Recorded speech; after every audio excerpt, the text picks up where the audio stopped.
Hey guys, what's up? I previously recorded a video earlier today on my phone. An alarm went off, and I realized that the video didn't record any audio, which sucked. Also, I noticed that you can't film things that I think that are longer than 15 minutes, and this video was 18 minutes long. So I'm going to try to. Basically, it wanted me to verify my account, and then it told me that there was too many phone numbers associated. Or I'm sorry, there were too many accounts associated with the phone number I was trying to use. So this video's got to be a little shorter, which maybe is a good thing because it'll make me shut up. I wanted to make a book review, or what is it called? Oh my god, a book report. In school, in middle school, you read a book and you give a book report. So I thought I would do a book report for Brave New World, which I just read. It was on the top of Jordan Peterson's recommended reading list, and I read Brave New World. I actually listened to an audiobook. I can hopefully link the audiobook that I listened to in the description. Very, very, very cool book. Basically, in the previous video, I rambled on about it for a very long time. Basically, you have this dystopian society where I think the main difference of the society is that they do not hold meaning and personal stories as their highest value, like we do in our society. Like in our capitalist society, basically, it's like write your story as an individual, and that is what we hold to the highest value. What they hold to the highest value is this idea of happiness, right? Basically, it's like, how can you have the most happiness in your life? So they do a lot of things to achieve, universal happiness for everyone, right? Basically, they have these drugs, this drug called Soma, where if you experience a negative situation, you just pop a gram. A gram is better than a dam, is one of the things they say in the book, and so you pop some of the drugs if you're experiencing a negative experience, or I don't know. Another thing that they basically try to make everything like impermanent, so that you never have to experience any loss. And in doing that, they try to eliminate romantic relationships. So one of the devices they use, and they recognize, human beings have a tendency to want romantic relationships. We want, because it's biologically inside of us to want to reproduce and stuff. So the way they handle that is they make everyone. It's a polyamorous society where people just have sex willy nilly with anyone, and if somebody asks you to have sex, then you're supposed to go, yes, sounds great, I will do that. And so that's a big portion of the book, right? They have these massive orgy parties so that people can like release their sexual frustrations, and it's really weird. And so okay, so they have Soma, they have polyamorous sexual relationships with everyone in the society. Consumption, they are trained to consume things regularly because consumption makes them happy. It also makes the society more productive. So that people people who make clothes have a job where they make clothes and they can sustain that job. Throw out your old stuff and buy some new stuff. That is a main tenet of the book. They also do things like sleep training. They sleep train, and basically they repeat these things auditorily to their children so that like they are indoctrinated with these beliefs. And the beliefs, reinforce the ideas of this socialist society where basically it's like a communist society, basically, or I guess socialist, where I really don't truthfully know the difference, to be completely honest. I think communism is a form of socialism, so I think it's technically not incorrect, but I don't know. I need to probably do some more research over there. But I don't know. Also, religion, science, and art are all eliminated, and the reason why is because all of those things, art and religion, I think are all about like intertextuality, and religion especially is it goes it follows that idea of, I think, making your own personal story, right? I think it gives you a reason. In the book, there's a character that describes that religion gives him a justification for self-deprivation, right? So like basically he like restrains himself from having sex with this woman even though she's totally willing. He thinks that he's like, I want to preserve her virtue because it's a godly thing to do. And it's like, okay, that's an idea that is native to religion. And so they demonize that idea, and so they've basically removed religion entirely from the society.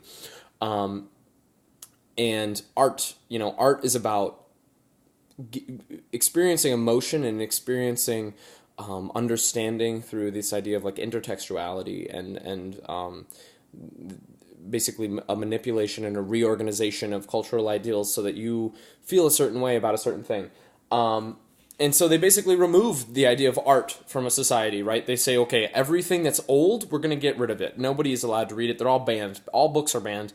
And one dude, the director, Mustafa Mond, I'm sorry, there's about 7, I think, for each continent, 1 for each continent. They're the only people that are allowed to read the old stuff. So I don't know. Okay. And then science, you don't want people to become self-sufficient by, trial and error of things, because then they're going to get some ideas. And once people become more powerful, then they can change the society. So we're not going to let them become powerful through science. The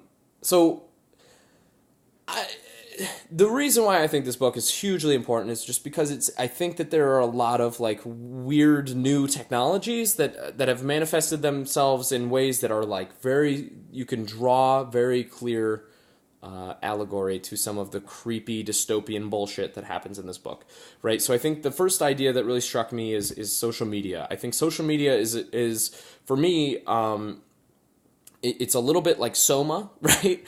And it's a little bit, I don't know. It's like you can sit there, your phone, right? Even maybe not even social media, but your phone in general, right? People don't get bored anymore, which is terrifying. They can, if you are ever bored, you can take out your phone and you can scroll through your phone and you can numb your experience through through your screen.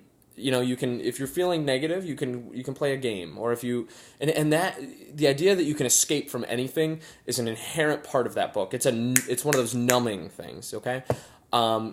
I think another idea that I think has manifested in our society that is talked about, the dangers are talked about in Brave New World, is this idea of like polyamorous relationships where sex isn't important and you can basically date anybody. I think this idea of like hookup culture is very real nowadays, and people are, it's almost, I don't know, not everybody, but some people have basically grown up with this understanding that like that's just something that happens, and like you don't have to date someone in order to have sex with them, like, and I think that can be a really scary idea, and I don't know. So that's a scary idea. So I don't know. I know this video is all over the place, but one thing I think that I thought going into it was that this book was about I hope that my microphone is working, because I don't know if I have it set up so it doesn't work, but I think it does. Sorry. I thought this book was going to be about a government organization that imposes control on a society of people. And there are elements of that in the book. There are, Mustafa Mond, he does, uphold and refine these systems so that they keep the society where it's at. But the thing that creeps me out is that, like, this is a society that is self-regulated. These people have been indoctrinated with these ideas of, worshiping Henry Ford and Karl Marx and all of those people who are like communist figures. They have been indoctrinated with them from birth. And these are not unintelligent people, right? They think fundamentally different from anyone who's alive today, I think. I mean, in the United States, at least. I don't know what people in Africa think, but I think in the United States, like, these people think completely backwards. And it blows your mind, It's like, I think even scarier than an organization who's going to listen to you and come and break down your door and then persecute you is the fact that, like, society itself disagrees with what you find to be meaningful, and they would rather throw that away and throw that off to instead pursue happiness instead of meaning. And I don't know. I think it's a really, really cool book, because I think it helps you think about, like, what is the point of existence? What is the point of life, right? Because I think halfway through the book, I'm like, okay, if none of these people do anything that means anything ever, it's like, why do we even have these people? They manufacture these people. That's a big tenet of the book, is they found a way to manufacture human beings in a factory, basically. And it's like, why are they doing this? There's no point to doing this other than, I mean, they're generating. I think of it as like factory farming, right? Like we manufacture all of these cows to be consumed by people, but the end goal is to feed a population that is going to go out and create meaning, right? So we create all this consciousness to hopefully serve the end goal of feeding a population, which is kind of morbid and fucked up, but it makes sense, right? I think one part of the book that confused me is like they have these societies. This society exists so that these people can be happy. And it's like, well, if they didn't exist at all, then they wouldn't have to be happy. They wouldn't have to justify their suffering with soma, and if they didn't have any suffering to begin with. And these people are cloned out of these factories. So I don't know.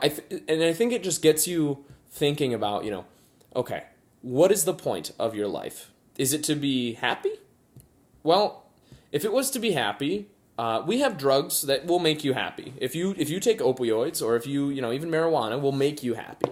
You can put yourself on a morphine drip, and you can get yourself super addicted to morphine, and then you can kind of go insane or something, and you can probably you can institutionalize yourself in a mental insane asylum, and probably have a nurse that's paid by the state to keep you in this morphine induced state for the rest of your life. That's probably something that you could do if you really, really, really wanted to. But I don't think that I would find that existence very meaningful, and I think that that doesn't sound like a good. If happiness was the ultimate end goal, maybe that, I think that would sound better to me, right? But I think in the society that we live, that doesn't sound good, right? So therefore, I think that you can draw the assumption that happiness isn't the end goal. The end goal is creating a hero's journey, right, that you're proud of, like a personalized story. And I think that that's once you make that realization, it's like, okay, what do the best stories do? Well, the best stories involve a character that overcomes a bunch of struggle and learns a bunch of stuff, and then goes and uses what they learned to change the world in some fundamental way. And it's like, okay, so with that structure in mind, it gives you so much power. It gives you so much power to say, what, I'm going to make this, I'm going to have this crazy goal, and I'm going to try to get there. And if I do get there, then I will have this narrative that makes my life meaningful. And I don't know. I think that is such a better way to live than constantly taking drugs and having sex with random people that you're never going to see again, and and not appreciating art or science or anything or religion. I just think that that's such a better way to live. Is holding meaning to be the highest regard, not happiness. Delaying gratification until you reach something that you think is meaningful. And you know what? The other thing is about the book is that that's not universally true. That is societally true. That is culturally true. In this country that we live in, that has kind of risen to the top of ideas, right? Basically, if you can write your story and make it more engaging and make it worthwhile and make it compelling, then that is more valuable than someone who is happy all the time. That is, for the people in the book, the opposite is true. People who, create meaning and aren't impermanent, they are not as exalted as someone who can just kind of numb themselves in this happy state forever. And it's fucking scary. It's really scary. I don't know. I think Facebook and social media are distinctly different than Soma, though, because I think they fuel that they're a byproduct of people writing their capitalist story, right? It's here's me, here's what I do, here's my identity, which is distinctly different from the way that people in the book use Soma to achieve impermanence and numbness. But that's when they create things on social media. I think if you passively consume social media and you passively play games and absorb these apps and stuff and these notifications, I think that there's a way to use your phone as a drug, and I think it's fucked up. I don't know. Anyway, okay. I think if I go over 15 minutes, it won't let me upload this. So that's what is going on. In my life, personally, I have to pack up the rest of my stuff. I'm going to clean the house a little bit today.